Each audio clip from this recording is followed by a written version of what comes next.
à quel moment vous vous êtes rendu compte de ça? Bien trop tard. On a appris qu'il y avait deux choses qui marchaient. Ce que tu vends soit un peu gros. Il y a quasiment aucun business, comme tu le disais, qui a vraiment perduré comme ça. On rencontre un type qui nous dit bon les gars, moi j'ai essayé de faire votre business, je veux bien prendre 10% dans votre boîte. Bonjour à tous et bienvenue dans cette nouvelle discussion autour de l'entrepreneuriat et de l'e-commerce. Aujourd'hui, on va pas vous parler de hack éphémère ou de buzzword de LinkedIn. L'idée, c'est de pouvoir discuter avec mon invité et de pouvoir vous passer notre expérience, notre vision et puis j'espère vous inspirer un petit peu au moins. Aujourd'hui, j'ai la chance d'accueillir Michael Nadjar qui est cofondateur de Co-Stockage. Alors Co-Stockage, qu'est-ce que c'est? Co-Stockage, c'est beaucoup plus que du stockage. C'est vraiment un modèle qui a été réinventé, qui a pivoté, qui est passé vraiment de l'e-commerce quasiment à de l'immobilier. Et donc, on va avoir l'occasion de rentrer dans le détail de tous ces sujets-là. Bonjour Michael. Bonjour. Comment tu vas? Bah super, et toi? Bah super. Alors, j'ai fait une petite présentation de Co-Stockage, mais pour commencer, ce que j'aime bien demander, c'est que les gens se présentent sans me parler de leur entreprise. Ok, avec plaisir. Alors, je m'appelle Michael Nadjar, j'ai 42 ans, 2 enfants, je suis marié, j'habite dans le sud de Paris. Et que dire de plus? Je suis un ancien consultant il y a très longtemps. Ensuite, je suis devenu entrepreneur. J'ai changé de pays. Je suis revenu Israël pour pas le nommer. Et voilà. C'est déjà pas mal. Ouais, ça. On va avoir le temps de rentrer dans le cœur de tous les sujets. Aujourd'hui, j'ai donc 3 images à te montrer. Chaque image va démarrer un thème. Et je les ai pas vues. Tu les as pas vues. L'idée, c'est que je te les montre. Tu réagis. Ok. Et comme ça, on lance le thème. Le premier, il est très facile. Ah, là, je crois que tu veux me parler d'économie collaborative. Exactement. C'était justement le modèle de Co-Stockage. Vous avez commencé par ce qu'on appelle du C2C, donc consumer to consumer. Finalement, vous êtes juste la plateforme qui met en relation. Ça a évolué, mais on aura le temps de parler de l'évolution. Parle-nous justement un petit peu de cette économie collaborative au moment où tu le lances. Ouais. Parce que c'est aussi une autre époque en termes d'e-commerce. Ouais, je vais raconter l'histoire que mon associé racontait en boucle dans tous les passages télé, journaux, etc. Alors l'idée était la suivante. Il avait besoin pour les scouts, pour son groupe scout, il était scout, et il avait besoin d'un lieu de stockage. Donc une cave, etc. Il a été regarder combien coûtaient les garde-meubles professionnels, on va dire les références, et il s'est rendu compte que c'était très très cher. Et il avait un copain qui avait une cave qu'il a finalement louée. Et c'était l'époque où, donc on remonte à 2012, où se lançait, où étaient déjà lancées plein de boîtes comme ce qui s'appelait covoiturage à l'époque, qui a fini par s'appeler Blablacar, Voiture Libre, qui a fini par s'appeler Drivey, voire même Getaround, je crois. Et donc il s'est dit, bah, c'est super, en fait, il y a un modèle. Il est venu me chercher, donc moi j'avais j'avais déjà bossé 7-8 ans et je faisais du conseil dans une boîte qui s'appelait BCG et en fait sur le coup il me propose son idée et puis j'ai dit bon attends c'est quand même compliqué, il faut que je me parte, etc. Est-ce que je vais prendre une décision, ça va être long.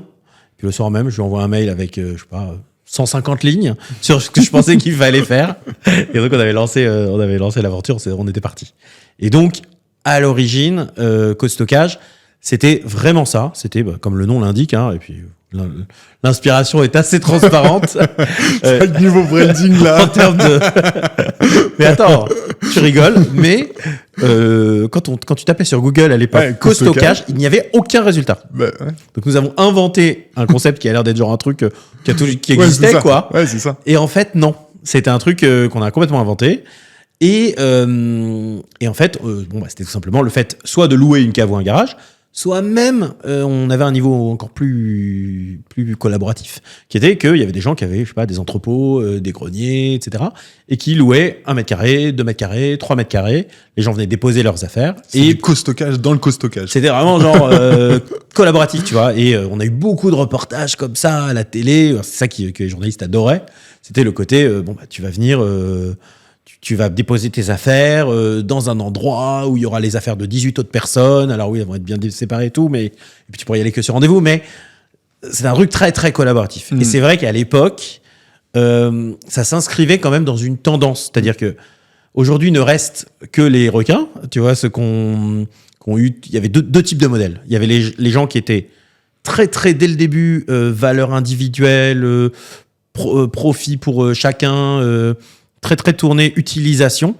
Globalement, ça voulait dire grâce à moi, tu vas avoir une voiture plus près de chez toi et moins chère. Et puis tu avais ceux qui étaient non, mais il va aussi se passer un truc, il y a de l'humain, il y a du partage, vous allez faire c'est quand même plus écologique, etc. Et les deux étaient vrais. Mais tu sentais dès le début qu'il y avait les deux dans le monde. Bon, j'ai déjà défloré, hein, tu sais qui a gagné. mais quoi que c'est pas vrai, parce que des gars comme Blablacar, donc, pour le coup dont on s'inspirait pas mal, ont réussi à garder ce côté il s'y passe quelque chose. Mais en même temps, ils ont aussi Blablacar Bus et etc. Et c'est pas un C2C qui conduit le bus. Ah non, mais attends, ça veut pas dire qu'on fait pas son business intelligemment. Mais ce que je veux dire, c'est que on a réussi. Enfin, c'était possible aussi de garder une tendance quand même où tu vis une expérience particulière. Ouais. Mais ce qui a changé, par exemple, avec Airbnb.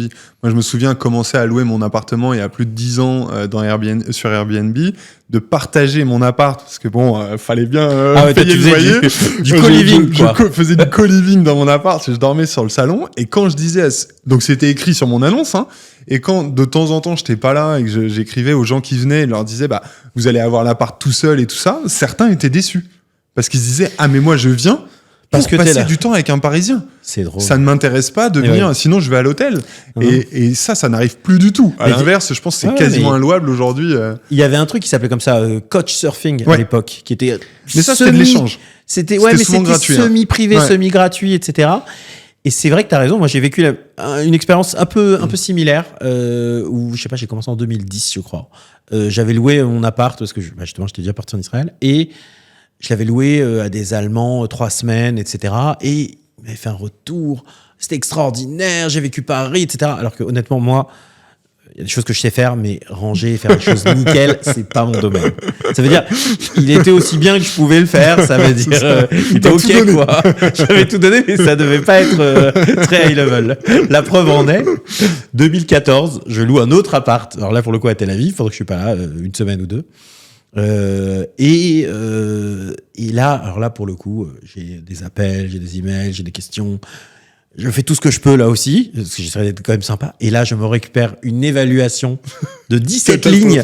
Non, c'était même pas cata, mais c'était juste, la personne avait pensé qu'il était de son devoir d'écrire tout ce qui s'était passé. Donc, elle me dit, j'ai eu un problème avec le frigo au 2e étage. Mickaël est venu en 2 heures pour le réparer. Bon, là, je me suis dit, OK, cette société et ce modèle a changé. Et c'est vrai que nous, on l'a vu aussi pour le coup, pour CoStockage, où on a commencé beaucoup comme ça, très collaboratif, très partage. Nos propriétaires, les mecs, des fois, louaient des trucs, des espaces 8 € par mois. Franchement, pour 8 € par mois, c'est une absurdité économique pour la personne de le faire. Ouais. Parce que tu te dis, bon, ok, ça vaut 8 €, mais le mec a pris 1 mètre carré, il va venir me voir peut-être toutes les semaines. Ouais. C'est fou. Ouais. Et pourtant, il le faisait parce qu'il se passait un truc. Il y avait, je pense, une idée générale de dire, bon, on se débrouille, on gagne de l'argent, on réutilise des espaces inutilisés. Mais il y avait aussi une notion de, c'est convivial. D'entraide, il y en avait. Et ceux qui ont commencé, les premiers clients et les premiers offreurs étaient comme ça. Et puis, plus le temps a passé, plus nous-mêmes, en tant que société, on s'est dit, non, quand même, il y avait généralement, ça se passait bien, mais il y avait des fois où ça se passait moins bien, où on se disait, OK, il faudrait quand même qu'on améliore notre offre. Et ne serait-ce que pour en avoir plus, parce que ça marchait bien, on s'est rendu compte que l'offre des particuliers ne suffisait pas. Ouais. Donc on s'est dit, attends, on va faire rentrer des pros. Après tout, pourquoi pas? Donc au bout de 3 ans, je crois, on a commencé à faire vraiment rentrer des pros sur la plateforme. Donc quand tu dis des pros, c'est quoi? C'est des gens qui ont des lieux de stockage qui servent qu'à ça, ou c'est des sociétés qui font du stockage. Okay. Sachant que il y avait des pros et puis il y avait des gars qui venaient du collaboratif à qui on a dit venez, construisez des box. Faites voilà comment il faut faire, voilà les consignes de sécurité, voilà etc. Et en fait qu'on a amené, alors ça c'est plutôt ce que j'appellerais des semi-pros, des mecs qu'on a amenés et qui sont encore aujourd'hui là pour le coup des partenaires importants du site, des mecs qui ont fait du stockage eux-mêmes, quoi. Généralement, ils avaient des ouvriers, ils ont préparé un truc, et c'était une offre qui était beaucoup moins chère que l'offre des pros officiels, des grandes marques du secteur, mais qui pour le coup était super en qualité. Et justement, donc quand tu passes de particulier, semi-pro, professionnel, toi en termes de plateforme, c'est pas le même travail parce que t'as chez les pros justement une qualité, un peu une charte qui fait qu'on sait que ça va bien se passer, ils vont avoir un service client, que tu vois il y a des gens qui vont répondre, que ils savent faire une facture, enfin tout ce qu'on peut imaginer. Ouais. À l'inverse du particulier qui le fait plus sur son temps libre et a envie de le faire quand ça l'amuse finalement. Comment toi, en termes d'expérience client, t'arrives à gérer en fait cette multitude de choix pour offrir justement une expérience qui soit positive à l'acheteur? Non, mais t'as raison. C'est vrai que nous, on a appris au début, évidemment, on savait pas ce que c'était qu'une marketplace, on savait pas ce que c'était qu'un C2C. On s'est renseigné, on a regardé et on a compris qu'en fait, il y avait, tu pouvais jouer sur 2 niveaux qui étaient combien tu maîtrises l'offre et combien tu interviens dans la relation. C'était les 2 niveaux. Et finalement, on s'est rendu compte que y avait plusieurs modèles. Il y avait des gens qui te proposaient comme Le Bon Coin. Ils intermédient pas grand-chose. Enfin, en tout cas au début. Ouais. Ils intermédiaient presque rien. Et par contre, pour le coup, ils avaient une grande largeur d'offres. Et ça, c'était vraiment super. Il y avait des gens qui adoraient ça. Parce que du coup, ils trouvaient tout ce qu'ils voulaient. Il y avait une densité incroyable. À l'inverse, tu avais des gars qui voulaient un contrôle très, très, très fort sur l'offre pour pouvoir garantir une qualité de service. Quitte à ce que ce soit des particuliers qui le fassent. Hein. Mais bon, ça allait finalement, ça bougeait vers des trucs où les gens étaient de plus en plus pros, etc. etc. Et puis, au milieu, tu avais celui qui avait réussi à faire, on va dire, le rêve, hein, qui était Amazon ou Booking, qui avait réussi à contrôler beaucoup l'offre via des évaluations, via des charts, en fait, ils faisaient la livraison en plus, hein, c'était incroyable, tout en donnant beaucoup d'informations et avoir beaucoup de choix. Et donc, la question, c'était comment on arrivait à avoir... Nous, on voulait du contrôle, parce que on estimait que c'était même notre responsabilité en tant que plateforme. Pas forcément de vérifier que chaque box soit nickel, on pouvait pas le faire, mais au moins de donner la possibilité d'annuler, de donner la possibilité de rembourser si jamais ça se passait pas bien, de vite sortir un propriétaire qui se comportait mal, etc., etc. Et ce qui avait aussi un intérêt économique, hein, qui était de dire qu'on maîtrisait notre flux dans le futur. Et également, on voulait avoir beaucoup de choix. Et donc on s'est dit, faisons rentrer des propriétaires et comme des professionnels. Et du coup, on a commencé à notre site internet, commencé comme étant plus ou moins Airbnb ou à l'époque, on a commencé à se dire, quand on parlait des investisseurs, on disait on est le booking.com du stockage. Parce que booking.com arrive à faire cohabiter des offres pro avec des offres particulières. Donc là, ça demande beaucoup d'infos, beaucoup de précision, beaucoup d'explications. T'étais sur des trucs... donc là, je parle du co-stockage d'avant, hein, avant même qu'on ait commencé à travailler avec Boost Conversion. Et on était dans un modèle où alors il fallait beaucoup de précision et beaucoup d'assistance, de réactivité.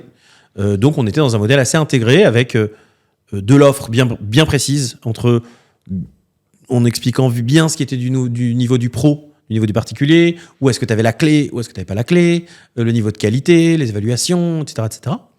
Et compléter ça avec une vraie interaction. Parce qu'on est dans un monde, le self-stockage, où globalement, tu loues un box. Finalement, tu loues un box, en général, les gens restent 18 mois en moyenne. C'est assez long. Hein. Donc, en fait, quand tu t'engages pour louer un box, c'est pas comme si tu louais un appartement. Mais quand même, il y a une notion de physique, de que tu as envie de te rendre compte. Et donc, finalement, l'expérience utilisateur passe souvent, à un moment, par un contact avec un vendeur. Pas systématiquement, mais souvent. Et donc, on a fini par être... et là, pour le coup, ça correspondait bien à ce qu'on était comme boîte. Une boîte qui, certes, avait une offre très large, mais contrôlait vraiment beaucoup. On a essayé d'être aussi impitoyable que possible avec les propriétaires qui ne méritaient pas d'être au niveau de co-stockage. Et au contraire, de pousser très fort ceux qui rendaient un bon service, qui étaient pas chers, qui étaient sympas, etc. etc. Et également d'assister les clients autant que faire se peut. C'est-à-dire dans la vente, et puis si jamais il y a un problème, et puis le propriétaire n'est pas là, qu'est-ce que je fais? Est-ce que je peux vous me trouver quelqu'un à la dernière minute, etc. etc. Et on a cette culture depuis le début. Du service client, quoi. Oui, parce que... Mais qui n'est pas facile quand tu as un locataire à 8 € et que toi, tu prends, je sais pas, 10, 15%. 8 €, on prenait un bon 1,60 €. C'est ça. Donc à gérer, même sur 18 mois, ça fait très peu, quoi. Le coup de fil, on a le coup de fil, c'est parti. C'est ça, ouais. Mais c'est une des raisons pour lesquelles, petit à petit, on a poussé les professionnels. Parce que sinon, économiquement, ça tenait plus, tu vois. C'est-à-dire que tu te disais, et puis il y a d'autres idées, c'est qu'en fait, si tu trouves quelqu'un qui a une cave, ça t'a coûté à peu près le même prix que de recruter quelqu'un qui a 100 box. Bien sûr.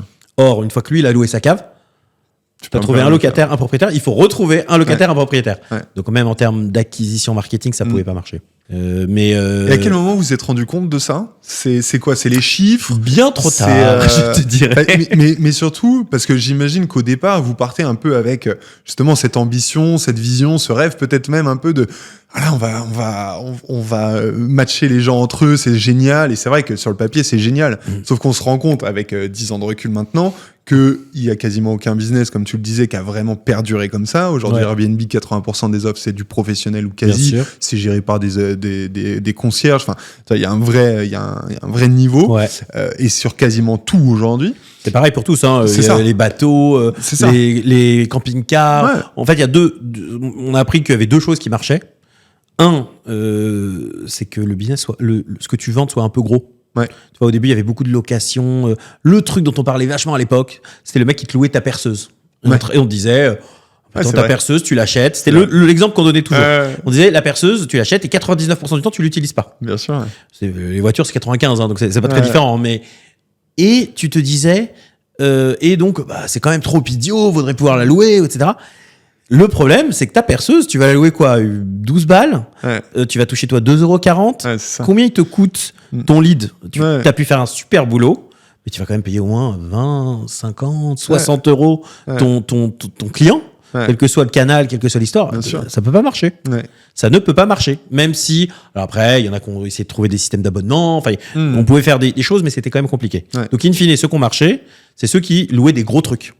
Camping-car, bateau, appartement, voiture. Oui, c'est du quand tu prends le 20% et que ça représente une vraie somme, quoi. Le self-stockage, ça marchait parce que du coup, c'est sur 18 mois, etc. Donc, au total, ça marchait un peu. Ou alors, ceux qui avaient des très, très gros volumes. Une course de taxi, des gens qui font du repeat, des gens qui reviennent souvent, etc.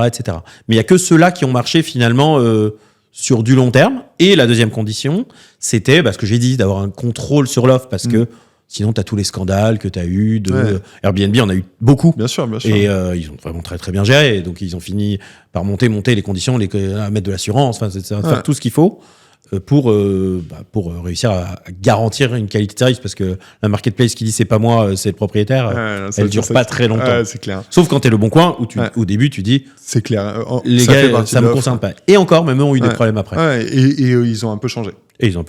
Donc, comme quoi. Et du coup, qu'est-ce qui... C'est quoi le déclic pour faire ce pivot, entamer ce pivot, et combien de temps ça prend ? Parce que j'imagine que c'est quasiment une nouvelle boîte, quoi. Alors non, ce pivot-là, pas trop. Okay. Franchement, ce pivot-là, on l'a fait trop tard. Je pourrais même te raconter que on a, au bout de, 2 mois, on n'avait même pas écrit une ligne de code. On rencontre un type qui nous dit bon les gars, moi j'ai essayé de faire votre business, je veux bien prendre 10% dans votre boîte et en échange de quoi je vous donnerai plein de conseils. Autant te dire que ça ne nous a pas plu. Parce que le premier conseil qu'on nous avait dit avant, c'est les gars, soyez radins avec votre capital, c'est vraiment très important. Faut que le mec qui rentre, il soit quelque chose. Une vraie plus-value. Donc on lui avait dit pas du tout. Mais le mec nous avait quand même dit dans la conversation un truc qui était, mais franchement les gars, ok vous vendez du co-stockage ou vous allez vendre du co-stockage, mais les gens ils cherchent un box, alors qu'il soit cher, pas cher. Enfin, il peut être cher, pas cher, quali, pas quali, mais ils cherchent un box. Donc l'offre, qu'elle vienne d'un particulier ou qu'elle vienne d'un professionnel, in fine, c'est pas important.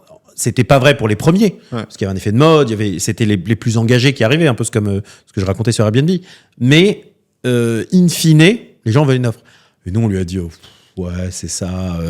T'es trop années 2000, t'es pas 2012. Non, mais d'un mec qui voulait nous prendre 10% pour juste donner 3 conseils, je la sentais pas, tu vois.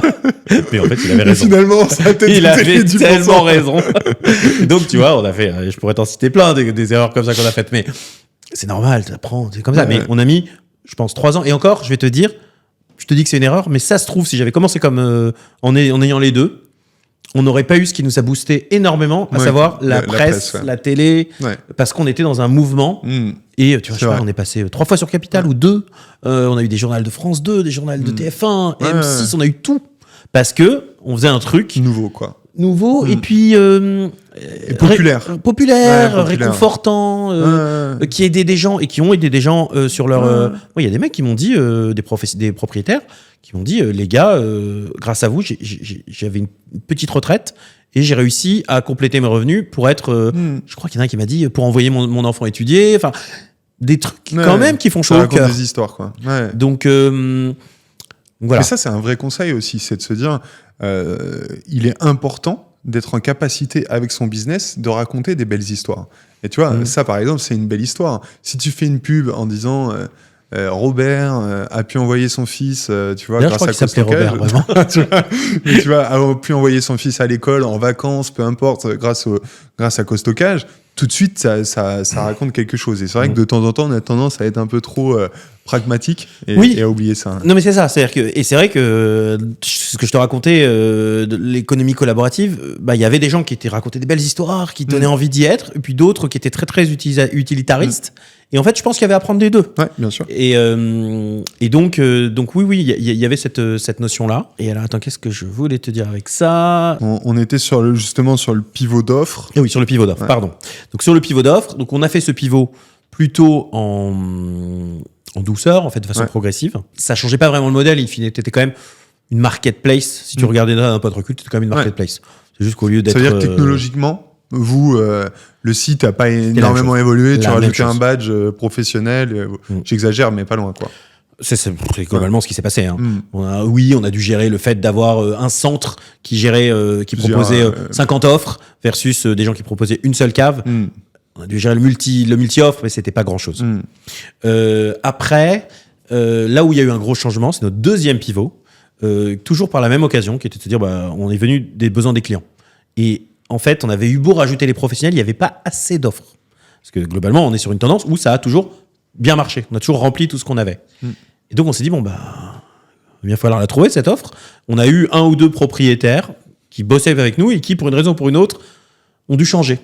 Et donc, les deux, on leur a dit, venez, on prend en gestion ou on loue le centre et on construit ensemble, on fait un deal. Au début, c'était vraiment opportuniste. C'était genre à Paris et à Coignières, on a fait ça. Et ça a marché. Ça a marché du tonnerre. Ça veut dire que les centres étaient pleins, etc. Et donc, on a essayé de déployer ça, multiplier ça. Et on a ouvert des centres, on a eu un partenariat avec un pilote, on va dire, avec une boîte. On a ouvert 2 centres, ça a bien marché. Après, on a fait rentrer une foncière qui était à notre capital. On en a créé peut-être 6, je crois. Et puis après, à un moment, on s'est dit, ok, ça marche vraiment très très bien cette affaire. Ok, on n'est que locataire. 20% sur les 8 euros. Allons chercher. Non, mais bon, à un moment, tu vois que tu. Et encore, ça représentait toujours que la moitié du chiffre d'affaires. Mais ça marchait bien. Il y avait une demande. On répondait à la demande. On sentait que les clients étaient plus contents. Tu gérais la qualité? La qualité, on la pilotait jusqu'au bout. C'est ça. Et donc, on s'est dit, gardons les deux. Parce qu'on n'est pas obligé. L'immobilier, alors là, on commence à parler d'immobilier un petit peu. C'est de la location, c'est pas encore de l'achat immobilier, mais on commence à parler d'immobilier. Mais il n'empêche que même si tu loues, c'est long. Tu négocies, tu trouves l'endroit, tu négocies, tu dois avoir des travaux, faut les financer, faut les faire, faut faire passer des gens pour vérifier que tout est bon. T'ouvres ton centre, le centre il met, 12 mois quand c'est un petit centre pour être plein. C'est quand même un long process. Et donc, tu ne peux pas, en tout cas quand tu es une petite boîte comme nous, sous-financée structurellement depuis 10 ans, tu ne peux pas couvrir toute la France de centres instantanément. Donc, nous avons décidé, et pour le long terme, de se dire, non, on va garder nos partenaires et on va avoir des centres là où on en trouve et des partenaires là où, dans les autres villes qu'on cible. Avec un deal qui est simple, qui est de se dire, tu vois, on a par exemple un grand partenaire à Melun, on ne fera jamais de centre à Melun. Parce que c'est quelqu'un qui est en exclusivité avec nous, qui travaille avec nous depuis très longtemps, avec qui ça se passe très très bien, et qui est toujours en train de grandir. Donc tant qu'il grandit, pourquoi est-ce que nous on irait lui couper l'herbe sous le pied et donc comme on est toujours un peu dans nos valeurs, il reste quand même le côté scout, le côté collaboratif, le côté loyal. Tout ça, c'est des trucs qu'on a quand puis il y a même. tellement de territoires à aller exploiter que plutôt que d'aller là où il y a déjà quelqu'un. Évidemment. Mais voilà. Du coup, on s'est dit, on va faire les deux et on va viser. Je sais pas, on a identifié un certain nombre de villes en France. Et sur ces villes-là, il y a celles qu'on irait faire en direct et celles qu'on irait faire en partenariat. Et ça, c'est le co-stockage jusqu'à il y a 1 an, globalement. Et ça, c'est là pour le coup, ce pivot-là. Alors là, c'est un peu plus compliqué parce que d'un coup, c'est un pivot qui est presque plus business que site internet parce que ton site internet, il arrive globalement à le faire. Tu dois rajouter un peu il y a quand même du dev, parce qu'évidemment, on fait un site internet on est une startup, donc on va pas faire des sites, on va pas faire des centres de stockage à l'ancienne avec quelqu'un sur place, un petit magasin comme les autres ont lieu. On a tout fait automatique. Je vois pas comment on peut faire autrement en 2017 à l'époque. Je vois pas comment on va faire ça autrement. Donc, on a fait des choses automatisées qui étaient gérées comme ça à distance. Donc, il y a du dev et là, on rentre dans des choses un peu physiques. Automatiser des portails, faire des accès à des box, etc. Des accès aux box, les mesures. Il faut que ça soit fermé quand c'était en impayé. Il faut que ça s'ouvre au moment où le client précédent est parti. Enfin bref, il y a un peu d'automatisation. Et sur le site, un petit peu de gestion. Plutôt, tu vois, des choses de... Ça envoie un SMS directement 3 jours avant avec les informations, le code il se met à jour. Enfin bon, des trucs, des features relativement simples, mais pas mal quand même, les unes derrière les autres. Et donc, ça a été à la limite le pivot qu'on a fait le plus significatif. Et c'est celui qui nous a amené, au moment où on a cherché à lever des fonds, à avoir beaucoup d'intérêt de fonds d'investissement, pour le coup, immobilier. Ouais, parce que en même temps, c'est un beau business. Une fois que c'est installé, les frais sont quand même plutôt réduits, j'imagine. Ça tourne. Tu dis une TV à 18 mois, ça fait rêver beaucoup de boîtes d'abonnement. Tu vois, donc tout ça fait que. Et en plus, c'est vrai que une fois que t'as mis tes affaires, c'est difficile de les reprendre. Tu vois, c'est tellement un soulagement entre guillemets d'avoir pu mettre ça dans un endroit. Franchement, moi-même, ça m'est arrivé. Il y a eu une fois, j'étais dans un cas très clair. J'étais revenu en France pendant 6 mois. Bon. J'ai laissé dans un garde-meuble, je suis revenu, j'ai récupéré mes affaires, ok. Mais dans l'autre cas, il y a une autre fois où j'ai déposé mes affaires une fois j'avais un problème, j'ai dû prendre un 1 mètre carré quelque part. J'ai gardé 4 ans. Moi, je sais parce que mes parents avaient une grande cour et que c'était le dépôt de toute la famille. Et il y a encore des trucs quand j'étais petit qui sont là-bas. Donc je sais qu'une fois que tu t'en es débarrassé. Mais bien sûr, tu vois, moi j'ai fait des travaux chez moi il y a 1 an. En me disant, ah ouais, ce truc-là, je vais l'enlever. Mais jamais. Il y a toujours quelque chose de mieux à faire dans ta vie. Et je te souhaite toute ta vie d'avoir des choses plus intéressantes à faire que de vider ton garde-meuble. C'est clair. Bon. Mais donc, du coup, oui, c'est sûr que c'est un business intéressant. On va passer au deuxième thème. Ouais. Plus dur. Alors, si c'est quelqu'un, je le connais pas, mais je vois. C'est pas la personne qui compte. Alors, pour le coup, c'est champion du monde d'échecs, mais c'est pas. C'est pas Kasparov. Moi, je me suis arrêté à lui. C'est pas l'objectif. Donc ouais, jeu d'échecs. Okay. Qu'est-ce que ça t'inspire par rapport à ton business? Ça parle stratégie, quoi. Ça parle. J'aurais dit, bon, c'est sûr que quel que soit le business que tu fais, t'as toujours une dimension stratégique. Et moi, qui ai fait du conseil en stratégie avant. C'est une des parties qui moi, m'a toujours fait le plus triper. Tu vois, il y a des gens qui aiment la prise de risque, il y a des gens qui aiment rencontrer des fonds, être dans la discussion, être dans la séduction. Il y a des gens qui aiment construire une équipe. Moi, ça, j'aime bien beaucoup aussi. Et moi, les 2 trucs qui m'ont toujours fait triper, entre guillemets, c'est la stratégie et l'équipe. Ouais. Construire une équipe, une famille, un truc qui te dépasse toi, quoi. C'est les 2 sujets. Et donc stratégie, ouais. Alors moi j'avais pensé au jeu d'échecs. Donc ça fait à peu près maintenant 1 an qu'on bosse ensemble. Et à chaque fois qu'on se parle, qu'on se voit, il y a toujours un sujet un peu nouveau de se dire tiens. Il faudrait qu'on fasse telle feature pour ceux qui aiment prendre des devis. Il faudrait qu'on fasse tel truc parce qu'il y en a qui veulent pas nous appeler, d'autres plus âgés ou quoi qui veulent nous appeler, etc. Et c'était cette idée de se dire tiens, vous avez tellement de cibles différentes parce que finalement ce qu'on entend souvent c'est focus-toi sur une cible, etc. Vous, on en a déjà discuté ensemble. Tu me dis mais nous on peut pas. C'est comme Carrefour et tout. Alors oui. T'as une cible dans la cible parce que Carrefour n'a pas la même cible que Monoprix ou que Lidl, mais à la fin on est obligé de toucher très large pour faire du volume. Donc, tu as fait évoluer ta plateforme pendant un peu plus de 10 ans. Tu es venu nous voir l'année dernière. Qu'est-ce qui t'a déjà motivé à te dire, OK, alors, on a fait 10-12 ans seul, il faut que maintenant on se fasse accompagner? Alors, d'abord, c'est les moyens. C'est-à-dire, on va pas se mentir, hein, on a fait rentrer un fonds d'investissement qui s'appelle Ardian au capital, et avec eux, on a eu ensemble, et on s'est bien trouvé là-dessus, tout de suite un très très haut niveau d'ambition. On s'est dit, on va en faire une très très belle boîte qui va faire un beau réseau de self-stockage, mais toujours une boîte tech et avec la marketplace et le self-stockage, les deux ensemble. Donc, on s'est bien retrouvé là-dessus, et moi, dans les 2, 3, 4 priorités, le sujet que je voulais lancer, mais à la seconde où c'était bon, il y avait la refonte du site. Alors, pour plusieurs raisons. D'abord parce que il y avait plein d'évolutions qu'on avait laissées sur le côté, parce qu'on n'avait pas les moyens, pas le temps, pas le talent de design, pas les budgets pour avoir ces talents-là. Donc on s'était dit, pendant quand même une boîte qui a tenu 12 ans avec des financements pas énormes. Ce que je dis souvent, c'est que quand les gens me disent c'est bien, t'as vendu ta boîte, etc. Je dis non, mais attends, c'est pas ça. Moi, ce dont je suis fier, c'est pas ça. C'est d'avoir tenu 12 ans. Ça veut dire, je pense pas que j'aurai le prix de la plus belle startup, la plus belle exit, rien de tout ça. Mais peut-être le prix des warriors, des gens. C'est ce que les investisseurs qui sont rentrés chez nous et qui sont sortis, qui finalement qui sont bien sortis par incroyable mais bien, nous ont tous dit franchement les gars, bravo pour un truc, c'est votre ténacité, résilience, parce que il y a eu des moments où on s'est dit c'est pas sûr. Ouais. Donc, je te dirais comment on a fait.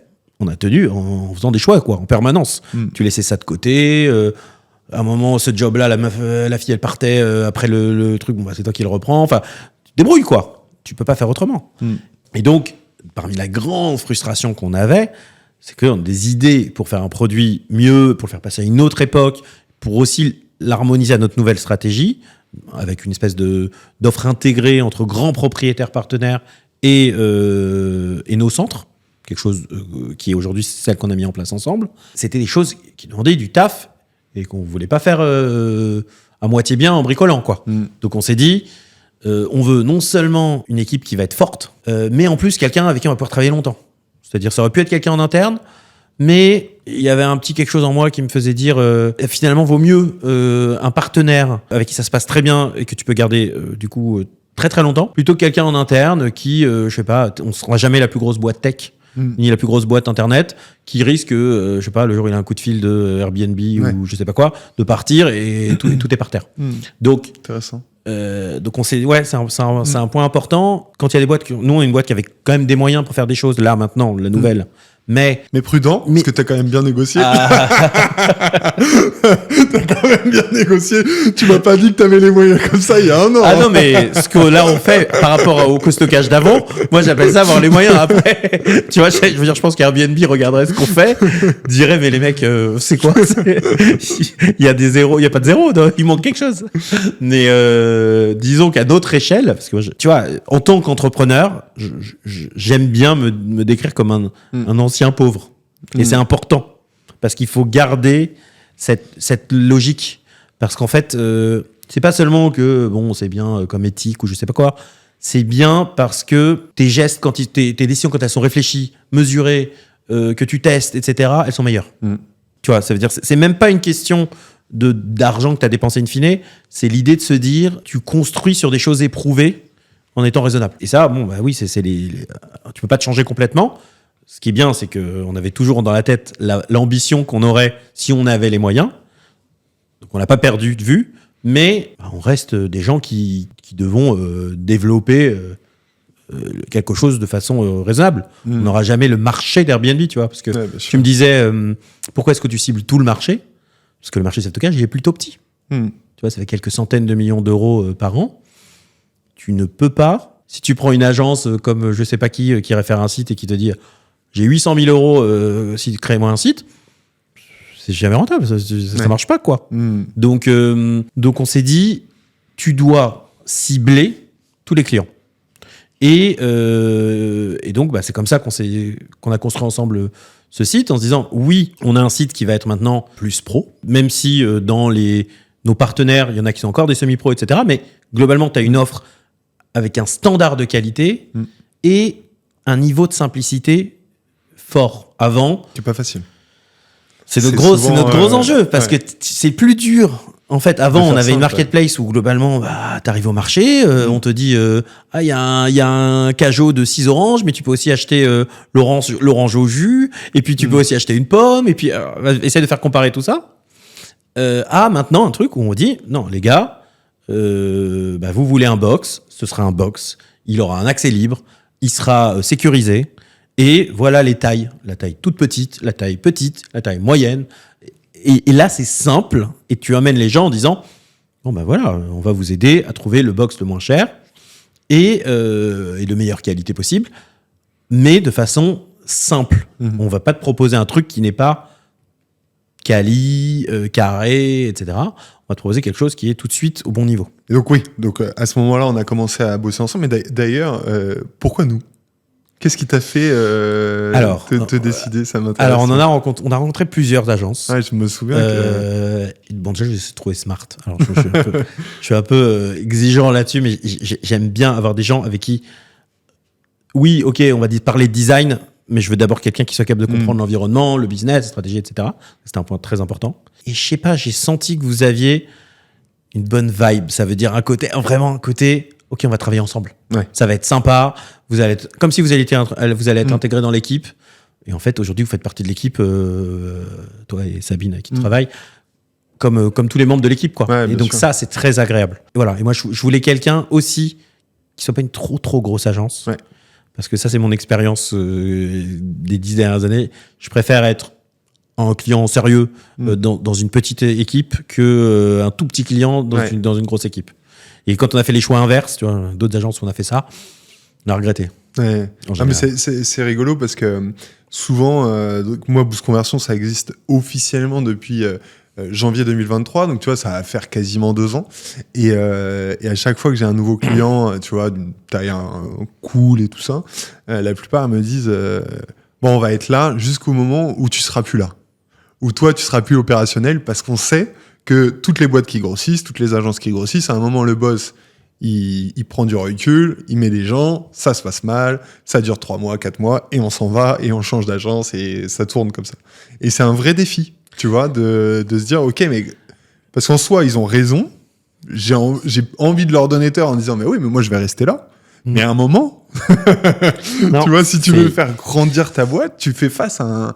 Enfin, il y a un vrai sujet de... C'est hyper dur, dur, parce que moi, j'ai eu une expérience là récemment dans un autre domaine, je ne vais pas citer, où je me retrouve en fait avec 4 spécialistes et chacun est très très bon dans son domaine, individuel, mais en fait, je parle jamais à quelqu'un qui est mon interlocuteur.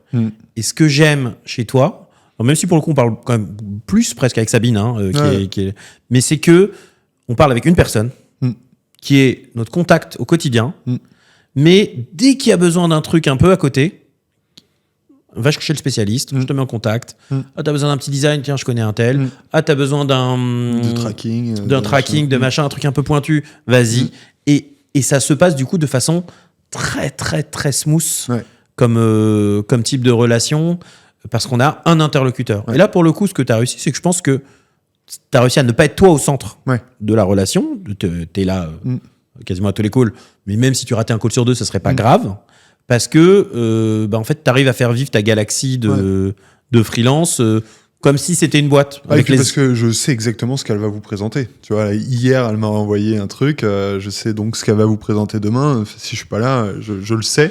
Et je vois donc les retours. Mais comme tu dis, parce qu'aujourd'hui, si j'ai 200 clients, je peux pas le faire. Et donc après, c'est une vraie vision d'entreprise. C'est intéressant par rapport à ce que toi, tu disais de ta boîte aussi. C'est jusqu'où tu l'amènes, en fait.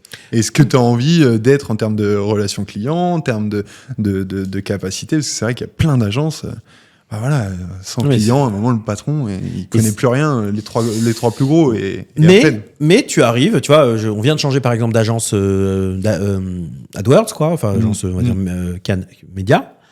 Ok, le patron, on l'a vu 3 fois. Mais quand il y a un petit truc un peu compliqué, genre à un moment, il y en avait un mec super fort qui a changé d'agence, le mec est là tout de suite. Il vient, il t'intervient, il te suit, il te l'annonce, il t'en retrouve un autre. Et il a réussi, tu le sens, à diffuser une culture d'exigence, de professionnalisme, etc., de très haut niveau. À un moment, il y avait une personne qui n'était pas trop au niveau. Tu vois des présentations, les chiffres matchent pas, etc.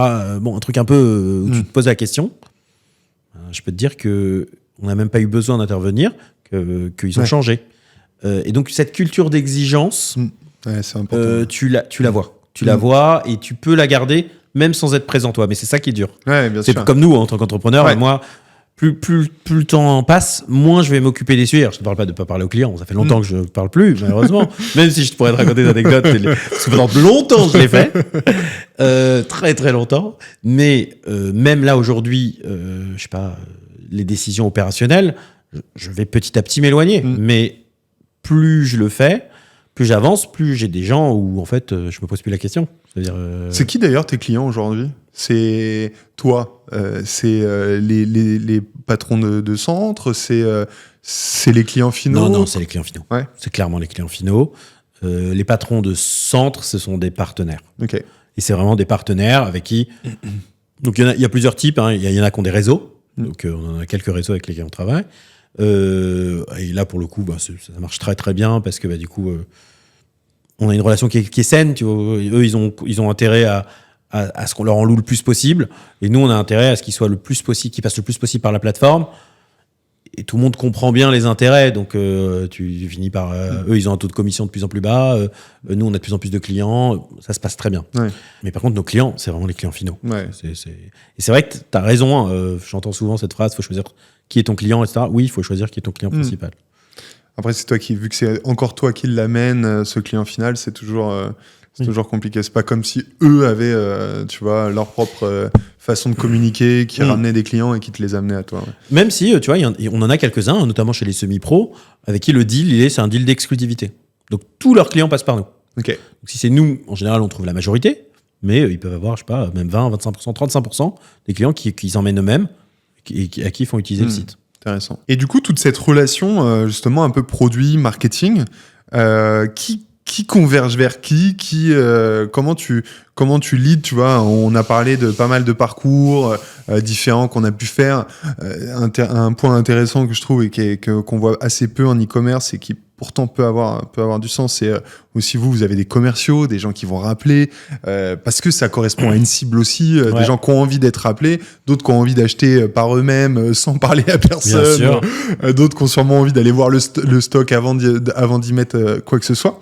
Comment justement vous arrivez à mixer ces différentes façons de vendre et voilà, est-ce que c'est le produit, est-ce que c'est le marketing qui l'emporte ? Comme tu dis, tu vois, il y a trois animaux en fait, il y a trois acteurs. T'as en effet le marketing, t'as le produit et t'as les commerciaux. Et je pense que dans le co-stockage d'avant, c'est-à-dire jusqu'à il y a quelques années, c'était quand même les commerciaux qui tiraient. Je dirais, je suis pas sûr, mais je dirais que c'était... Et puis non, t'en as un quatrième, c'est l'offre, celui qui gère les propriétaires. Parce qu'en fait, et c'est peut-être lui qui au début tirait, parce qu'on a globalement essayé de faire une offre, je sais pas, c'est lui et les commerciaux on va dire, parce que c'est eux on a essayé de faire une offre basée sur qu'est-ce que tu proposes et qu'est-ce qui intéresse les clients finaux. Et donc on a designé beaucoup d'outils, amélioré le site, utilisé beaucoup les feedbacks des commerciaux, etc., etc. Aujourd'hui, qui est-ce qui gère ? J'aimerais dire que c'est aucun. Non, mais en tout cas, aujourd'hui, ce qu'on cherche à faire, c'est piloter vraiment par le business, quoi. C'est-à-dire, on a des indicateurs et chaque équipe doit travailler sur son indicateur. Et quand tu mets tout ensemble, les indicateurs, ça fait ta rentabilité, en quelque sorte. Donc, tu as celui qui travaille sur la qualité des revues. Enfin, tu vois, il y en a, son indicateur, c'est les notes qu'on a dans les centres. Tu en as un autre, son indicateur, c'est le taux de conversion entre le nombre de leads et les gens qui viennent. Et les réservations. Tu en as un autre qui travaille sur le taux de conversion entre le site internet, les mecs qui rentrent et les nombres de leads. Et ça, pour le coup, c'est équipé. Ça, c'est ce qu'on a réussi qui est pas mal, c'est que c'est vraiment marketing produit travailler ensemble. Aujourd'hui, la preuve, tu vois, dans nos réunions, tu as notre responsable de marketing qui a toutes les réunions. Parce que globalement, on essaye d'avoir un truc intégré, qu'en fait, produit marketing, ce soit la même chose. Puisque finalement, alors, dans la partie produit, le site internet, finalement, qu'est-ce que c'est que ce site internet ? C'est essentiellement un canal d'acquisition. Ouais. Donc, on essaie de faire en sorte que, du coup, tout soit... Enfin, même de transformation. et de pré-transformation, puisque finalement, parce qu'il y en a une partie, en effet. Qualification de lead, quasiment. Tu as de la qualification de lead, et évidemment, heureusement, on a des gens qui réservent tout seuls. Mais parmi nos clients, ça n'est pas la majorité, je crois. Parce que, comme je t'ai dit, quand tu vas mettre tes affaires 18 mois dans un truc, tu as beau avoir vu des super photos, tout est clair, tu as des revues, etc. Tu es quand même plus rassuré de parler à quelqu'un. Ouais, bien sûr. Et puis en plus, nos concurrents, qui sont un peu plus à l'ancienne, parlent aux gens. Donc, mine de rien, ça crée un standard qui fait que tu as besoin d'être au même niveau. À l'ancienne ou on avance. C'est peut-être parce que c'est. Alors eux, je pense que pour certains, on peut dire qu'ils sont à l'ancienne. Pas tous, hein. Il y en a qui sont très très bons. Mais t'en as, oui, qui travaillent à l'ancienne. Moi, j'ai des anciens de ces boîtes-là qui travaillent chez nous. Il y en a, tout est sur papier, machin, t'écris, c'est à l'ancienne, quoi. Mais pour le coup, je pense que c'est bien. Pour autant, tu vois, c'est-à-dire que à l'ancienne, ça veut pas dire mal, hein. Ça veut juste dire qu'en fait, on est dans un métier où quand tu cherches à stocker parce que tu as perdu ta maman, et qu'en général, quand tu as perdu ta maman, t'es rarement, bon, il y en a qui ont 30 ans, mais tu as rarement 30 ans. Donc tu as des gens qui ont 60 ans, 70 ans, 75 ans, qui ont presque jamais acheté sur Internet. Et tu en as beaucoup. On a aussi dans le stockage, des gens qui sont un peu en galère, qui n'ont pas d'aide, qui n'ont pas de réseau en France. Et donc tu as beaucoup de gens qui sont étrangers. Tu as... Bon, la seule catégorie qui se débrouille tout seul, c'est les étudiants. Alors eux, faut pas leur parler. Et c'est normal.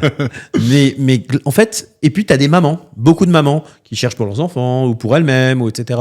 Ou c'est beaucoup des femmes qui cherchent le besoin du couple. Hein. Mais c'est souvent la femme qui s'en occupe. Mais je crois que c'est une tendance assez forte dans l'e-commerce. C'est quand même les femmes qui vont. Bon. Et tu as beaucoup comme ça de personnes qui réfléchissent, qui ont besoin d'être aidées, qui ont besoin de discuter, qui ont besoin d'avoir plusieurs devis pour comparer. Et c'est assez rigolo parce que tu as beau avoir des prix sur ton site internet.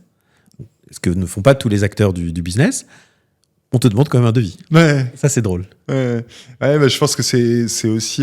il y a aussi sûrement le fait que c'est un acte, une décision partagée. Tu vois, tu dis c'est la femme, mais elle va sûrement demander à son mari à un moment est-ce qu'on est d'accord, est-ce que machin. Elle va peut-être en demander plusieurs aussi. C'est jamais facile de présenter plusieurs sites. Oui, et puis tu as des notions de. Tu vois, tu as raison, il y a celui qui achète et puis celui qui utilise. Et en fait, celui qui utilise, c'est lui qui va prendre la voiture. Et puis donc, du coup, mais j'ai trouvé un truc où tu peux te garer au cul du camion. Tu peux stocker au cul du camion. Et puis j'ai trouvé un truc qui a. À cet endroit-là, qui est à 7 km. Ah oui, mais celui-là, il est à 3, mais il est mieux desservi. T'as beaucoup de facteurs qui ne sont pas que prix mètre carré. Et puis en plus, t'as une dernière question, c'est que madame et monsieur ont souvent des avis très différents sur le nombre de mètres carrés nécessaires. Et les deux sont faux. Je te donne un insight. Les deux sont faux. C'est très difficile de savoir ce que tu dois stocker. Alors, parce que tu demandes aux gens, ils veulent tous un garage, quoi. Ça fait 10-15 mètres carrés. 15 mètres carrés, tu te retrouves à 300 balles par mois. Heureusement que nos gars au téléphone leur expliquent qu'ils n'en ont pas tous besoin de ça. Mais c'est... du coup, c'est finalement, t'as beau expliquer, hein, tu mets des calculateurs, tu mets des trucs. In fine, comme en fait, la réalité, c'est que la démarche n'est pas si simple qu'il ne paraît, les gens sont ravis d'avoir quelqu'un au chat ou quelqu'un au téléphone pour interagir, en dépit de toutes les infos que tu mets à disposition. Et c'est quoi aujourd'hui, du coup, tes canaux d'acquisition principaux sur ces différents sujets ? Alors, ce qu'il faut savoir, c'est que le stockage correspond à un besoin et souvent à une situation. Et globalement, tu as besoin du stockage une fois, 2 fois, peut-être 3 fois dans ta vie, mais c'est à des moments précis. Tu es étudiant, tu te mets en couple, tu as 2 appartements, tu divorces, les décès, les travaux, les incendies, le déménagement, évidemment. Tout ce qui fait que tu déménages, en fait. Tout ça, c'est tout ce qui fait que tu bouges. Tout ce qui fait que tu bouges et que tu déménages. En général, je crois que dans un déménagement sur 10, tu as besoin un stockage payant. Et donc, c'est des gens, du coup, ça marche sur la recherche, beaucoup. Donc, du coup, les canaux, c'est référencement naturel. Alors, Facebook commence à bien marcher. Enfin, Meta, en général, commence à marcher un petit peu. Le Bon Coin. C'est les gros canaux aussi. Puis, il y a des sites spécialisés qui font ça aussi. Et d'ailleurs, on avait commencé la mission en faisant des landing pages pour le SEA. Ça avait bien marché. Avec un énorme impact. Parce que là, pour le coup, tu vois, je pense que vous pourriez presque utiliser ce truc-là. Je crois que ça a multiplié par 2, 3. Enfin, c'était vraiment très, très spectaculaire. Combien on avait amélioré la conversion sans même toucher au site, quoi. On avait juste changé notre landing page pour nos centres à nous, sur des campagnes qui allaient directement sur des pages. et on avait eu un impact très très fort. Donc ça, j'avoue que c'est des trucs... Et un truc intéressant, c'est que vous en faisiez déjà. Qu'est-ce qui a vraiment changé, à ton avis, sur la landing que l'on a faite par rapport à celle qui avait été faite pour que ça marche aussi bien? C'est un peu comme tu essaies de construire un meuble tout seul ou tu vas l'acheter chez Ikea. Non, j'aurais dit le professionnalisme. Non, je plaisante, mais c'est vrai, sérieusement, que souvent on les avait fait nous. Au mieux, on avait demandé à nos agences AdWords de nous aider, mais on n'a pas eu quelqu'un de pro dont c'est le métier qui s'est posé avec nous sur chaque question. Pourquoi on met ça au-dessus? Pourquoi on met ça en dessous? Comment on le design? Quel wording? Et le travail qu'on fait ensemble, en fait, on fait ensemble, mais c'est parce que vous posez beaucoup de questions, donc on est obligé de répondre à beaucoup de questions, et donc on est obligé finalement de réfléchir à tous les sujets. Ouais. C'est ça le boulot d'une agence, quand il est bien fait. C'est pas d'écrire un truc avec 3 créatifs sous coke. Ou avec ChatGPT. Ou avec ChatGPT. C'est de réussir en fait à s'intégrer dans une équipe. C'est pour ça que j'ai dit, pour moi, ce qui était hyper important, c'était qu'on puisse trouver quelqu'un qui soit dans l'équipe. Et à qui... Je me souviens parce que tu m'avais dit, on va au moins faire 1 an. Je m'étais dit, j'y croyais à peine, tu vois, au début, je me suis dit, bon, ça doit être une technique de négo, tu vois. Finalement, tu m'as pas menti. Attends, j'ai pas menti, hein. Tu m'as pas menti. Non, ça, j'essaye. Alors, c'est un des trucs que j'essaye, c'est d'essayer de jamais de pas mentir, quoi. Dans la vie et dans le boulot aussi. Mais c'est vrai que, tu vois, on a dit 1 an, je t'ai dit au moins, hein. Ça va faire 1 an dans un mois. Ça va faire 1 an dans un mois. Ah, au fait, je t'ai pas envoyé la notice. On arrête. Alors, je te propose de passer au 3e thème, parce que le temps passe déjà, et ça ne parle pas de moi. Ah, j'adore.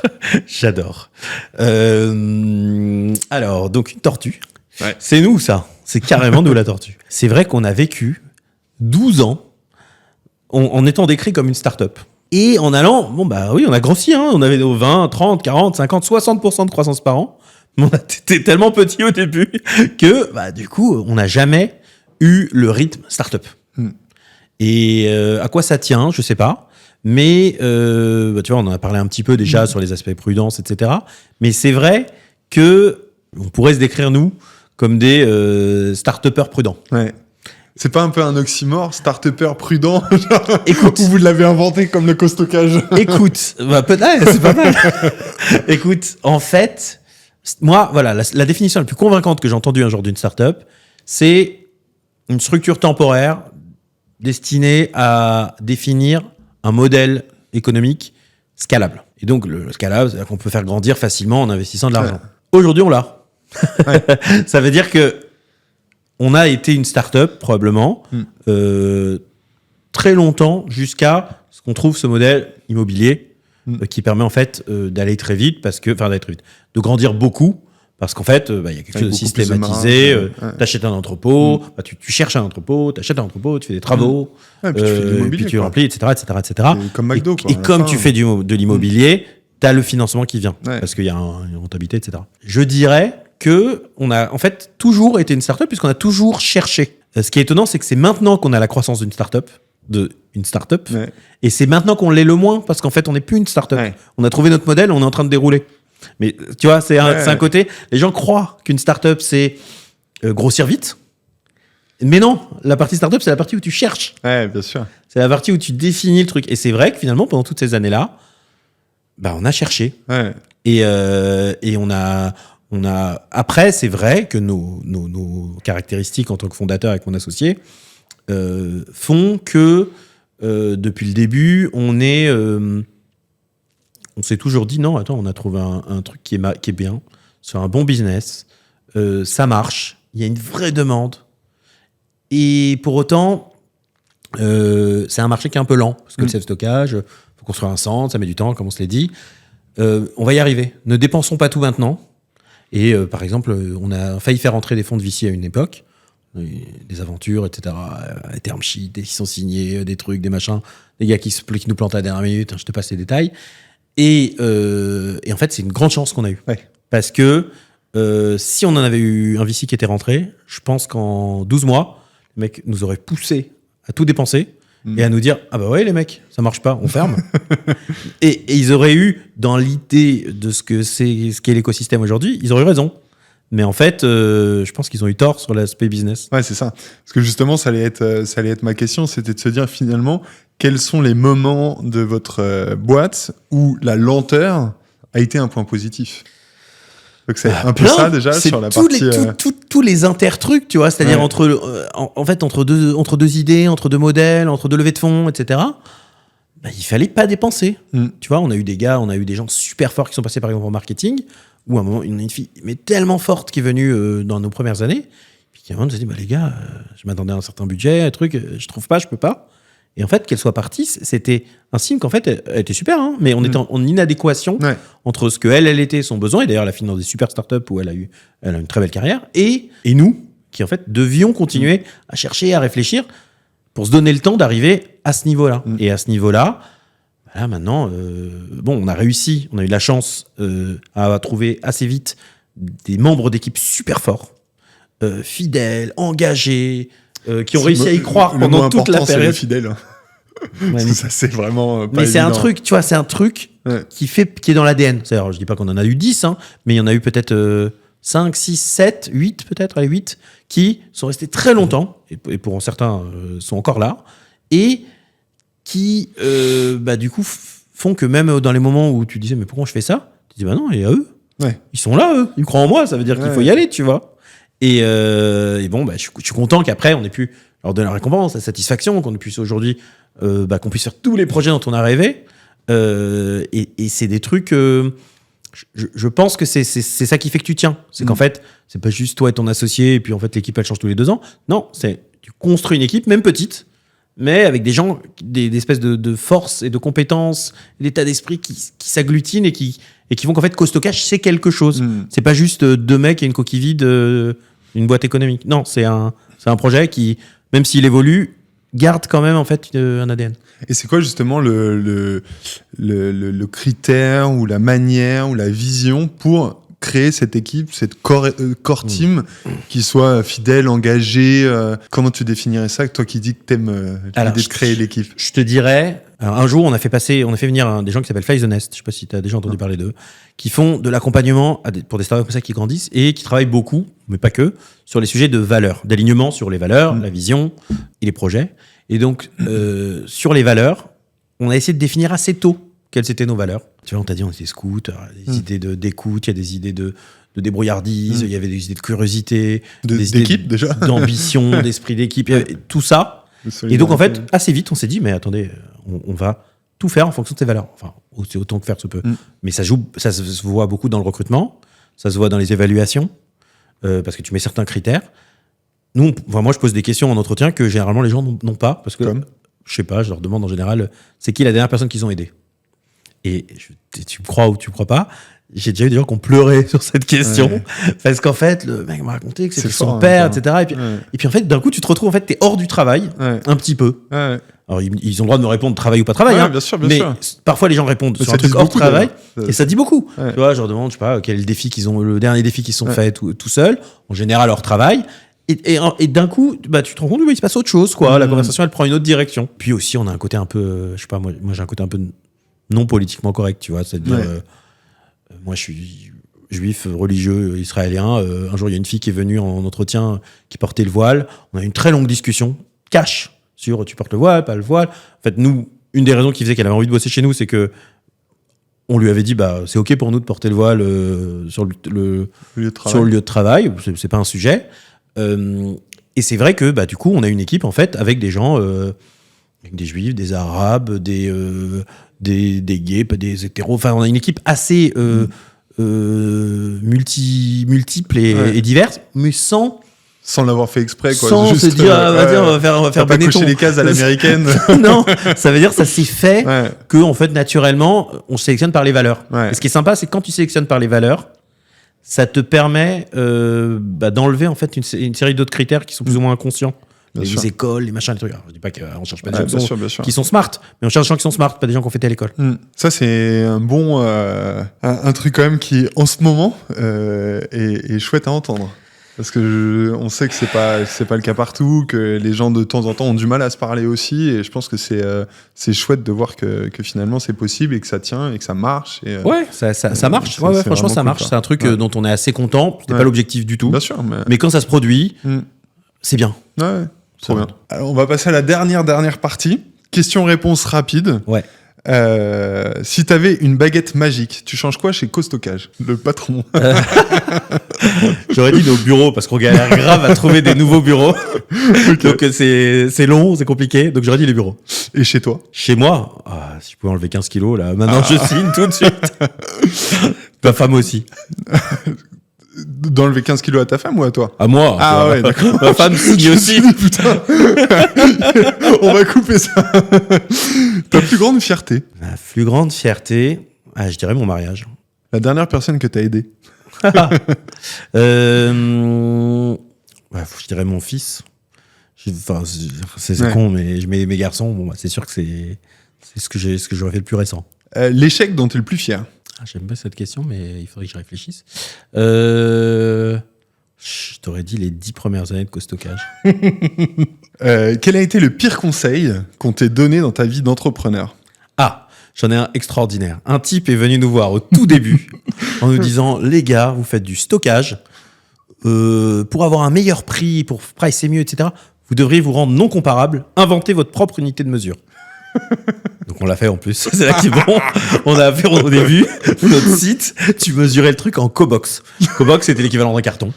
Et on s'est dit, waouh, on est super malin et tout.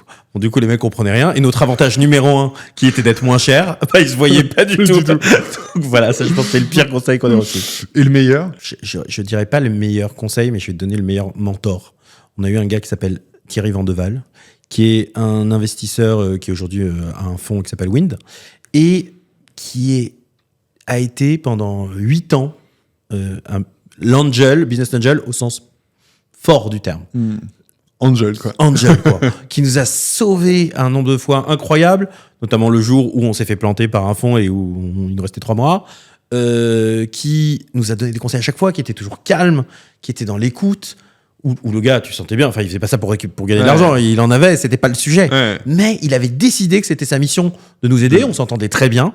Et donc lui et son associé qui s'appelle Xavier Gury, sont été des gens qui nous ont soutenus à toutes les étapes. Et je pense, sans eux, d'une certaine façon, on n'aurait pas tenu. Il y a toujours des gens qui t'aident. Et moi, ce qu'on m'a toujours dit, c'est il y a toujours des gens qui t'aident. Le principal, c'est que tu re-aides à ton tour un jour.